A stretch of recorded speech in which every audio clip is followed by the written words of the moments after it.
برای بردن پود ضخیم چوب هاف رو میدیم بالا، با یه دستمون گره ها رو از سمت بالای چوب کوجی فشار میدیم، از سمت پایین این گره ها از هم باز میشه. با دست دیگه‌مون این وسط گره های باز شده رو میگیریم و پود رو از اینجا عبور میدیم. دقت کنید موقعی که میخواین پودتون رو رد کنین حتما با دست دیگه آخر پود رو مهار کنید. پود نباید کامل به داخل کار بره، چون اگه کامل داخل کار بره احتمال تو رفتگی کناره فرش زیاده.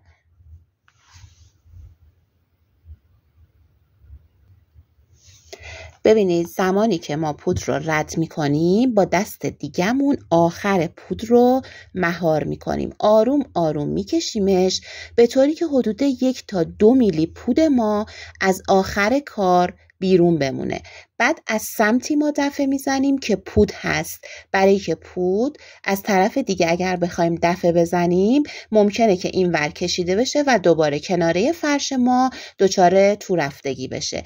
به این نکات ریزی که میگم خیلی دقت کنید، چون رعایت همین نکاته که باعث میشه شما یه فرش فوق‌العاده صاف و یک دست رو خلق کنید.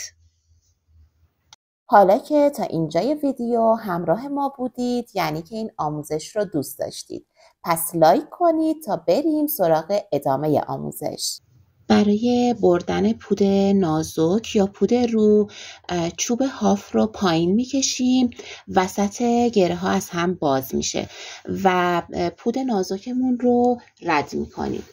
برای کوبیدن پود نازک به یه نکته خیلی توجه کنید. اولا که پود نازکمون باید به اندازه اصولی شل و سفت باشه، چون اگر زیاد بکشیمش یا زیاد شل باشه کوبیدن ما با مشکل روبرو میشه.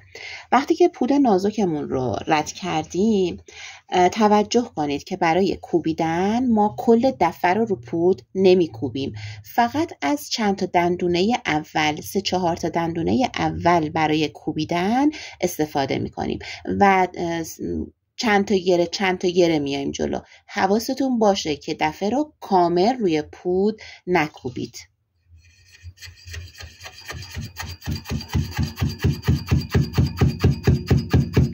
وقتی پود نازک خوب کوبیده بشه از پشت فرش چیزی به پود ضخیم پیدا نمیشه.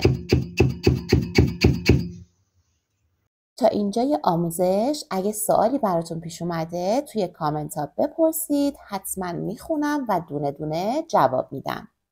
وقتی که پود ما تمام میشه برای ادامه پوددهی ما از یک پود جدید دیگه استفاده میکنیم. نکته کار اینجاست که وقتی که ما از پود جدید استفاده میکنیم باید یک گره روی پود قبلی قرار بگیره. این یک گره باعث میشه موقع کوبیدن پودها وسط کار رها نشن و اینجا به واسطه این یک گره روی همدیگه قفل بشن.